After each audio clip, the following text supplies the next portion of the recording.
morning mga kabiyay. Andito tayo muli sa N-Wow Electric Bike. Ito po yan sa Block 1, Lot 1, Golden Acres Subdivision, Marcos Alvarez, Talon 5, Las Piñas City.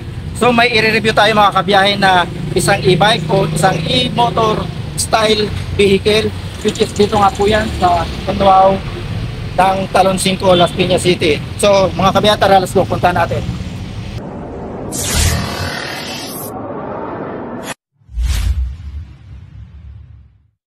So mga kabiyahe, papakilala ko lang si Sir para siya magpaliwanag ng specs nitong i-review natin na e-bike. At style, ang style niya mga kabiyahe ay motorsiklo na rin. Tingnan nyo naman, napakalaki.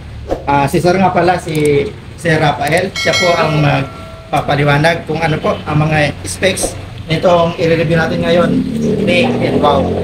So Sir? Hello sir, good morning. Hello po. Kapali sir, ako po si Rafael.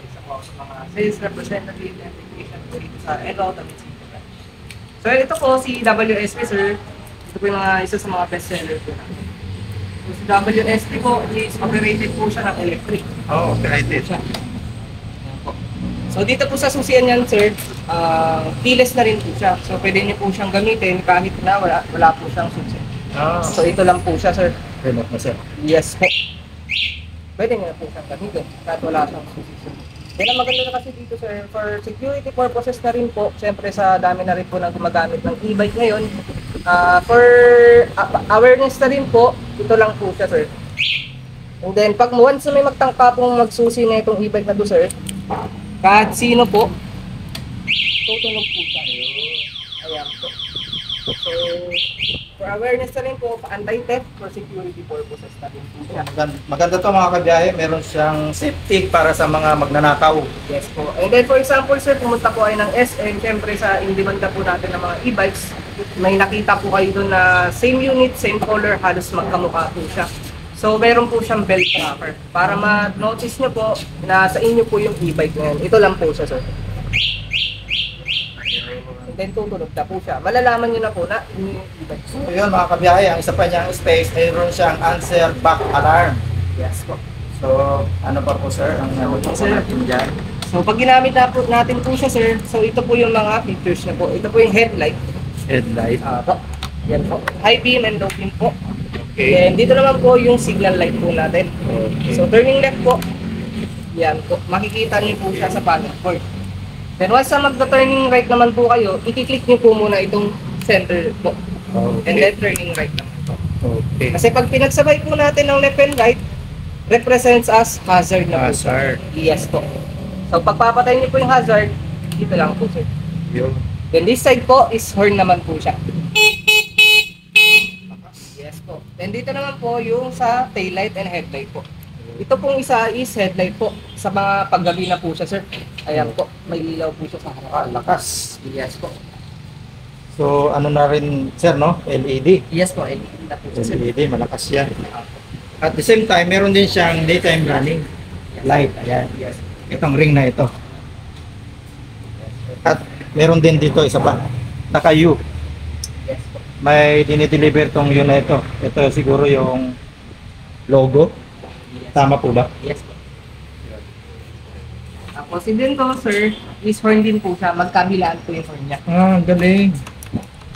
Tapos ito po yung speed selector. Ayun, speed selector. Yes po. Number 1 po is low, tapos number 2 is medium, and number 3 pinakamabilis Yung niya. taas niya. Yes po. So dito naman po sa panel board niya sir, dito niyo po makikita yung speedometer. Ito po siya.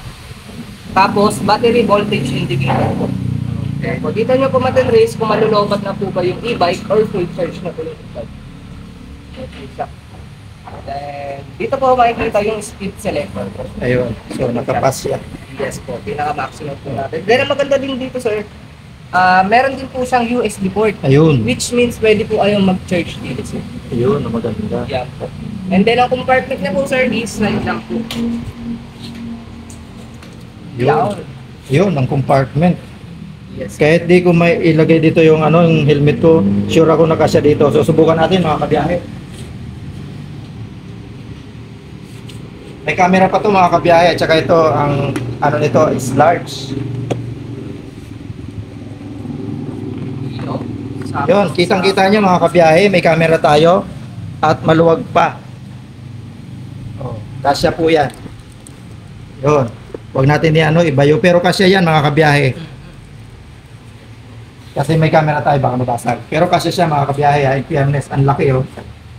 Hindi lang to 45 liters. Tingin ko mga 50 to 55 liters ang kasya nito mga kabiyahe.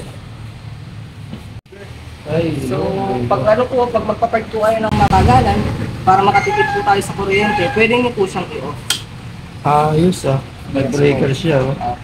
And then, pag gagamitin nyo na po siya ulit, click nyo lang po ulit. Para gumana po. Yun.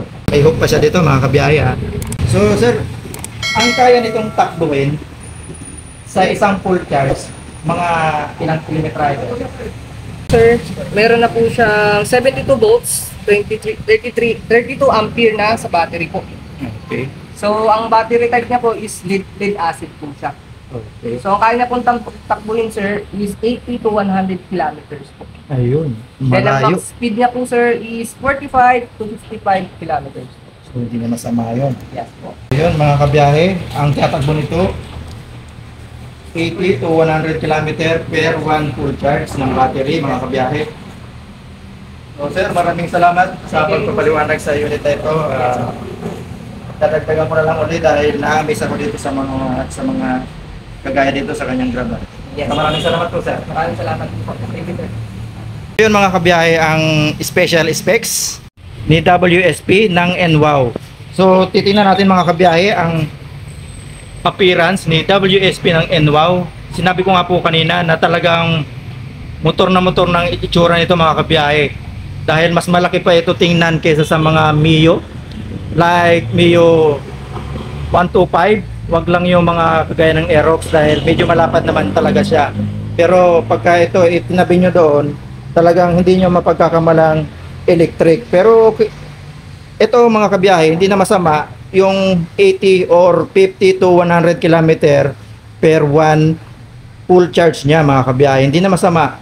Makakatipid na tayo dahil ito ay electric nga po. At yung ating fuel ay pataas ng pataas. Dito na kayo sa electric bike na ito o electric motorcycle.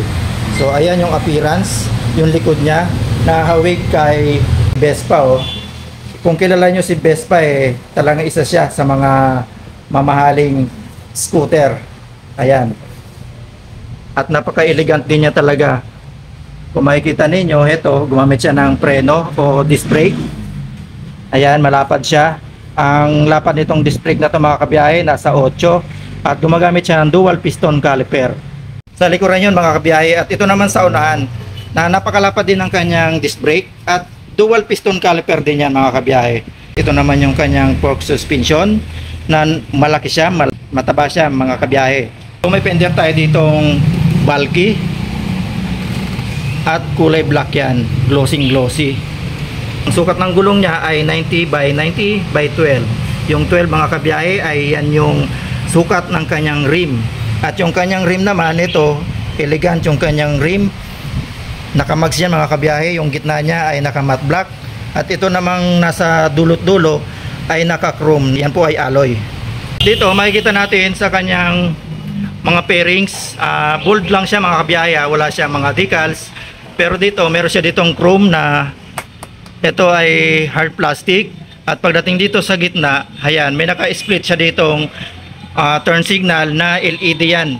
Meron din tayo ditong malaking logo, nagbibigay ng signature.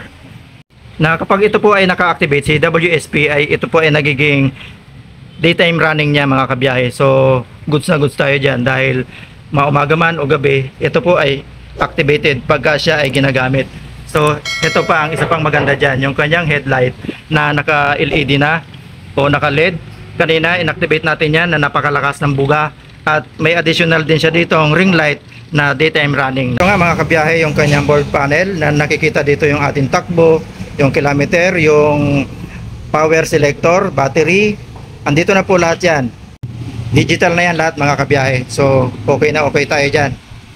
At ito naman yung kanyang mga switches, yung headlight, ito yung low beam, high beam, at yung ang kagandahan nito ay equipped na siya ng hazard. Ayan, may hazard. At yung busina niya kanina napakalakas. At ngayon, ayan, napakalakas. Kahit electric siya ay napakalakas talaga. At ito yung kanyang electric starter. At yung kanyang headlight on and off. At ito nga yung kanyang selector switch. Yung 1, 2, 3, which is yan po yung pass, low, and mid. Mga kabiyahe, mayroon pa pala siya ditong left and right side pocket. Ayan, no. Ito, malalim siya. So, may lagayan ka na ng, ng basahan. May lagayan ka pa ng coins. So, siguro yung cellphone, hindi siya kasya, mga kabiyahe. Hindi siya kasya sa yung cellphone. So, okay na din kasi may lalagay tayo dito, gagaya nga ng basahan. Pag inabot tayo ng ulan, may makukuha tayo. So, hindi nga kasya yung cellphone. At yan yung hook para sa ating pinamili or sa ating bag. Pwede natin yung gamitin. At ito rin naman, meron siyang equip na rin siya ng USB port para sa ating pag-charge. Hindi na tayo malulobat. At ito nga yung pinakita natin kanina na napakalaking compartment niya. At dito sa ilalim, andito yung kanyang battery. So, walang hassle. Wala tayong babaklasin, kundi dito lang, saglit lang yan. Kunting pisi lang dito, bubukas na yan. Oh, di ba? At ito ang importante mga kabiyahe. Kapag iniwan nyo ito, pwede nyo pala itong deactivate. So, kailangan bago ito umandar, activate nyo ulit ito dahil ito po ay breaker kung sa bahay, circuit breaker ito mga kabiyahe. So, ito ang nakakamiss dito mga kabiyahe. Oh. Wala ka pa nito makikita. Ito pa lang. Kahit sinong motorsiklo dyan, wala nito. Ang gandang hawakan nito mga kabiyahe. Kung gusto nyo ng ganitong unit, punta lang kayo dito sa Block 1, Lot 1, Golden Acres Subdivision, Talon 5, Marcos Alvarez, Las Piñas City. Dito, ayan, tinututukan natin yung taillight na naka-full LED rin po yan. At pag ginalaw natin yan, ayun oh, kunting tapik lang oh, ayan, pinakita na niya ang forma niya. Meron siya ditong signal light na naka-split at LED rin yan, ayan. Napaka-premium na manggawa ni NWOW. At meron siya ditong side by side reflectorized para pag magko-cross tayo, syempre re-reflect yan sa mga iba nating kabiyahe na gumagamit ng mga kalsada. At dito sa sentro meron din yan. At ito yung ilalim na to, may ilaw to para mailawan yung ating license plate. Ito naman mga kabiyahe, yung kanyang side stand, ayan. Premium yan, makapal, hindi. So ito mga kabiyahe, malinis din ang pagkakagawa ni NWOW sa kanyang footrest ng ating mga pilyon o OBR. Dahil pag wala tayong OBR, pwede natin itiklop yan. Yan, ganyan lang. Tapos kung gagamitin natin, kahit nagdadrive tayo, kunting saltik lang ng paa natin, ayan na. Di mo na kailangan, hindi siya hard. Soft lang siya oh, ayun oh. Ang galing talaga ni NWOW. At ito nga mga kabiyahe, meron dito tayong remote na dalawa at pwede sa susi, pwede nga rin sa remote na dinemo po kanina ni Sir Rafael kung paano po gamitin yung ating remote control. So mga kabiyahe, malilimutan natin ang napakagandang upuan ni WSP. Pwede ba naman natin makaligtaan yan? Tanggalin muna natin to. Charot! Tingnan nyo mga kabiyahe, i-close up natin. NWOW, saan ka pa? Naka double stitch mga kabiyahe at ang kulay niya chocolate brown na bumabagay lang din naman sa kanyang kulay black na naka glossy siya mga kabiyahe. Talagang super tintab. Ayun, hanggang dito sa dulo yan mga kabiyahe. Oh, ang ganda ng pagkakatahi niya oh. Naka double stitch siya. At dito sa upuan ng rider, may mga shape siya ng square, ayan. So nakakatulong din yan para hindi dumudulas yung ating mga rider dito sa unahan. At dito rin naman, kung hihipuin natin, ang texture nito ay hindi naman ganun kakinis. So medyo magaspang siya at yung shape niya ay may pa-slope siyang pataas. So hindi malalaglag si OBR natin o yung ating angkas dito kay rider. So goods na goods din. At ang isa pang maganda dito mga kabiyahe, siya ay malapad. Ayan oh. Napakalapad niya mga kabiyahe. Kung dadangkalin natin, isang dangkal at kalahati yan oh. So siguro yung dangkal ko nasa 6. So plus plus kalahati 9. So 9 inches ang lapad nito. So napaka salong-salo ang ating bat dito. Goods na goods. So dito na tayo mga kabiyahe sa presyo ni WSP ng NWOW. Ito po ay may tatlong option o pwede nyo pang dagdagan. Ang linagay lang po nilang option sa kanilang down payment, kung kukunin nyo po ng installment mga kabiyahe ang linagay nila dito is 10,000, 15,000 at 20,000. Kung meron naman po kayong idadagdag, let's say gagawin yung 20,000, 25,000, mas bababa po yung inyong monthly dito kay WSP ng NWOW. So, banggitin ko mga kabiyahe yung 10,000 na down payment. Ang imamonthly nyo dito sa loob ng 6 months, ito po ay 18 months lang mga kabiyahe. Wala silang 3 years. Ang binibigay nila hanggang 18 months lang. So, ang 6 months, kung abot siya mga kabiyahe ng 6,550, at yung kanya na mga 12 months, meron po siyang 3,600.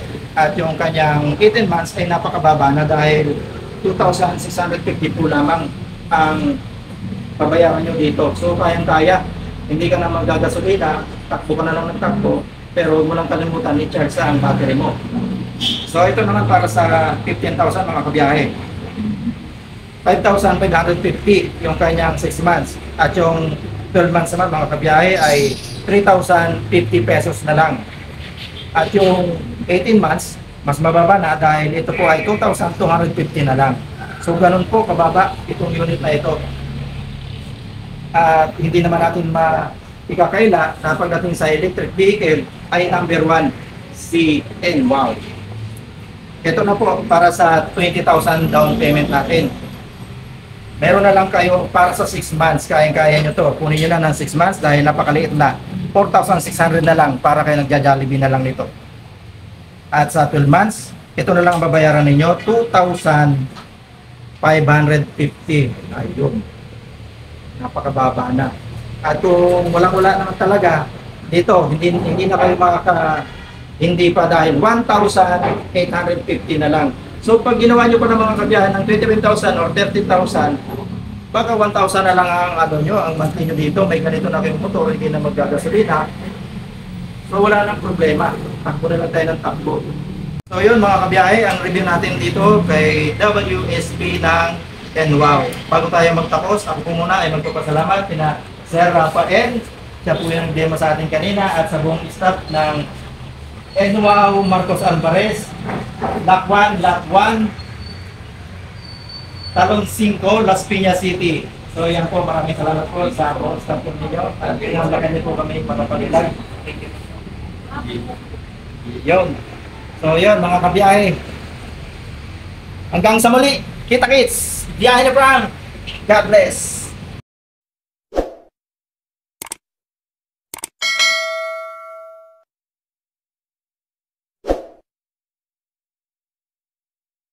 Thank you.